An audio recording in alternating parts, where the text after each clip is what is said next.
Welcome back, soap opera enthusiasts. If you've been keeping up with the latest drama unfolding in Los Angeles, you know that The Bold and the Beautiful is serving us an absolute times feast, times of emotional turmoil. Today we're diving deep into one of the most complicated relationship dynamics the show has given us in recent memory. And, trust us, this storyline is far from over. So grab your favorite beverage, get comfortable, and let's explore the intricate web of love betrayal.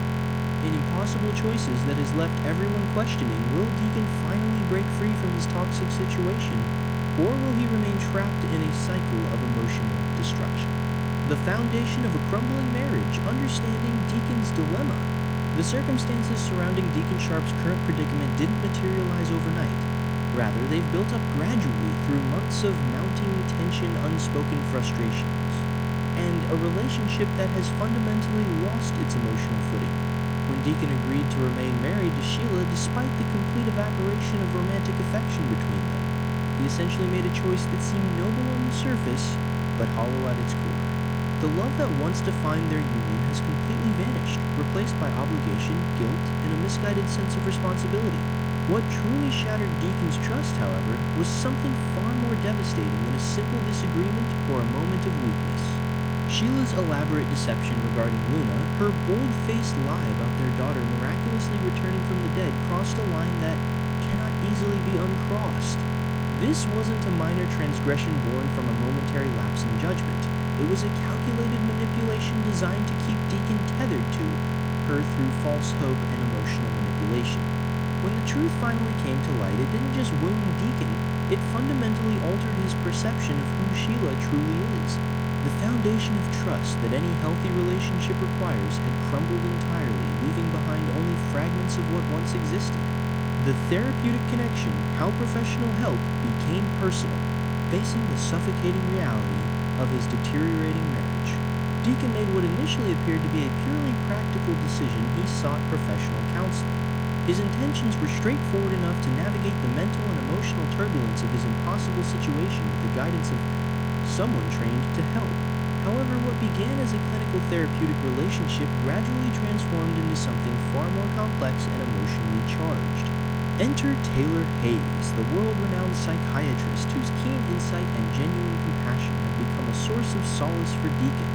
During their sessions together, something unexpected began to unfold. Professional boundaries that therapy depends upon to remain effective started to blur in subtle ways. Taylor's role shifted almost imperceptibly from detached clinician to invested confidant. More importantly, as Deacon opened up about his pain, his frustrations, and his desperate desire for genuine emotional connection, Taylor found herself experiencing feelings that extended far beyond professional concern. The therapy sessions became safe spaces where both individuals could be vulnerable in ways their everyday lives never permitted. Deacon discovered that he could articulate his deepest fears and insecurities without fear of judgment or manipulation. Taylor, meanwhile, allowed herself to experience emotions she had perhaps kept carefully controlled for far too long. The two developed a rapport that transcended the typical therapist-patient dynamic. They began to truly see each other in a way that suggested compatibility on a deeper level. The emotional minefield Deacon's duplicitous behavior. Perhaps the most troubling aspect of this entire saga is Deacon's inexplicable decision to maintain a facade of marital contentment while simultaneously pursuing an emotional connection with Taylor. This duplicity reveals a man struggling with fundamental questions about integrity, honesty, and what he truly wants from his life. Rather than confronting Sheila directly about his doubts and unhappiness, Deacon chose instead to lead two separate emotional lives, one constructed for Sheila's benefit, one developing in secret with Taylor. To Sheila, he projected the image of a husband still invested in their marriage, still committed to making things work, despite the obvious fractures running through their relationship. He maintained the charade while simultaneously telling Taylor how extraordinary she is, how much her presence means to him, and how deeply he values their connection. This pattern of behavior is not merely inconsistent, it's actively harmful to all three parties involved. Sheila remains in a state of delusional hope about a marriage that has already functionally ended. Taylor, despite her best intentions to behave ethically, finds herself increasingly entangled in a situation that places her in direct competition with Deacon's wife. And Deacon himself becomes trapped in an escalating web of lies and half-truths that erode his own sense of self. The Friday bombshell, when restraint finally shatters. The tension that had been building between Taylor and Deacon throughout their sessions could only be contained for so long. During the Friday, January 30 episode months of carefully controlled attraction, unspoken longing, and emotional intimacy finally reached a breaking point. They kissed a moment that simultaneously felt inevitable and shocking, a physical manifestation of everything that had been developing between them on an emotional level. This kiss represents far more than a simple romantic gesture. It's a pivotal moment where both characters acknowledge that their feelings have transcended the boundaries of what they've attempted to maintain. The kiss serves as a threshold that, once crossed, makes returning to the previous dynamic virtually impossible. Questions now loom large. Will Sheila discover this indiscretion? How will she react if she does? And most importantly, does this moment represent a genuine new beginning for Taylor and Deacon? Or has it merely accelerated an already doomed situation toward its inevitable tragic conclusion? Taylor's internal conflict, the burden of wanting what you can't have. Rebecca Budig, the talented actress portraying Taylor Hayes, has provided fascinating insights into her character's psychological state during recent interviews. What emerges is a portrait of a woman deeply conflicted between her authentic desires and her ethical principles. Taylor stands at a crossroads pulled in multiple directions by competing obligations and emotions that don't neatly resolve into clear choices. On one hand, Taylor cannot bear to witness Deacon remaining trapped in a marriage devoid of genuine affection or trust. The injustice of the situation, seeing him resign to a life of quiet desperation with Sheila, troubles her profoundly. Yet simultaneously, Taylor wrestles with her own conscience, refusing to become the woman who destroys a marriage, even one as fractured as Deacon and Sheila's. According to Budig's commentary to Soaps, Taylor's primary concern isn't necessarily securing Deacon for herself, rather it's ensuring that he finds genuine happiness, whether that happiness ultimately involves her or someone else entirely. But she wants the best for him at the end of the day ultimately, whether that's with her or with someone else, Budig revealed, explaining Taylor's complex emotional framework. So I don't think Taylor wants to break up their marriage necessarily. This nuance is crucial to understanding why Taylor hasn't simply demanded that Deacon leave Sheila. Taylor's character is defined by her integrity and her commitment to ethical behavior, even when her heart desperately wants something different. The heart's persistent yearning, acknowledging what cannot be denied. Despite her best efforts to maintain professional boundaries and ethical behavior, Taylor cannot suppress the profound sense of connection she experiences with Deacon.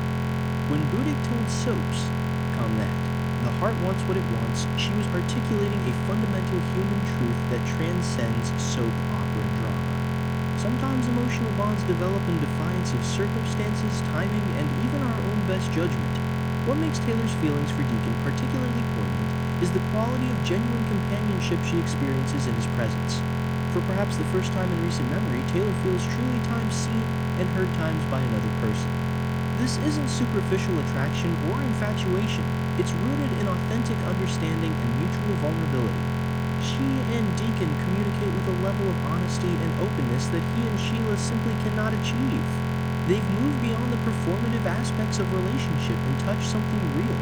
The forces aligned against them, why even their supporters know the odds. Interestingly, the obstacles confronting Taylor and Deacon extend far beyond the obvious problem of Sheila's marriage claim on Deacon. Even the family members of these characters recognize the structural impossibilities built into this potential romance. Their children actively root for a union between Taylor and Deacon, understanding at some level that genuine compatibility exists between their parents. Yet as Budig astutely noted, there remains so much stacked against them that their path forward appears fraught with complications. These complications aren't merely romantic obstacles, they're deeply embedded within the professional, familial, and ethical contexts that define these characters' lives. The breach of therapeutic boundaries alone represents a significant ethical violation with potential professional consequences for Taylor. The inevitable confrontation with Sheila promises to unleash chaos and unpredictability.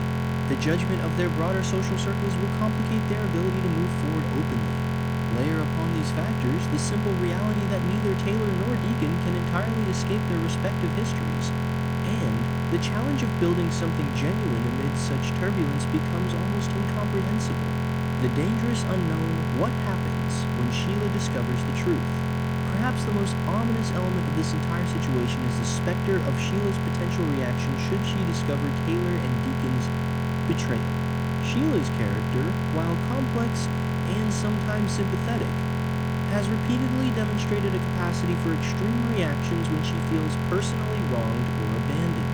The revelation that her husband has been emotionally intimate with, and now physically intimate with another woman, would strike at the very heart of Sheila's deepest insecurities and fears.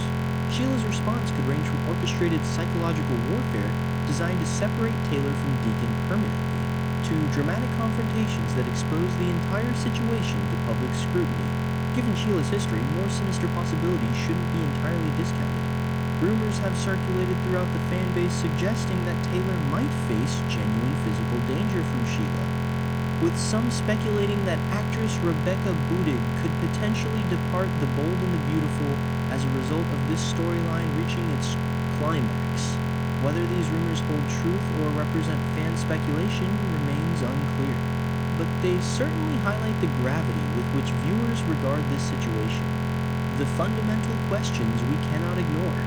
As this storyline continues to unfold, several critical questions demand answers.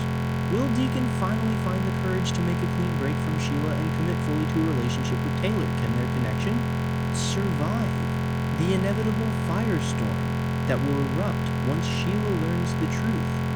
Is Taylor's belief that she isn't trying to break up their marriage sustainable, or is it merely a rationalization designed to ease her conscience? And, perhaps most troublingly, what does Deacon's persistent indecision and dishonesty suggest about his capacity for genuine change and authentic commitment? The answers to these questions will likely determine the trajectory of this narrative for months to come. What we know with certainty is that the status quo cannot possibly persist. The kiss on January 30 has set events in motion that cannot be reversed or forgotten.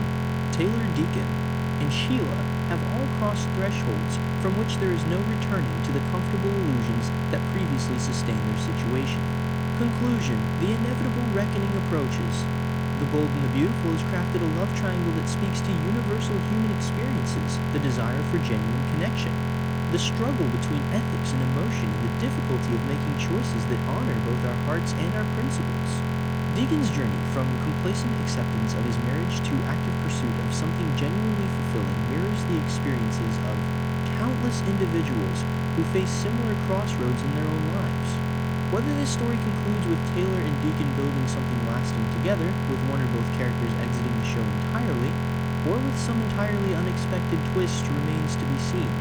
What's certain is that The Bold and the Beautiful continues to deliver the complex, emotionally sophisticated storytelling that keeps audiences invested and engaged. The coming weeks promise revelations, confrontations, and developments that will reshape this corner of the show's landscape forever. Stay tuned for more updates on this developing saga.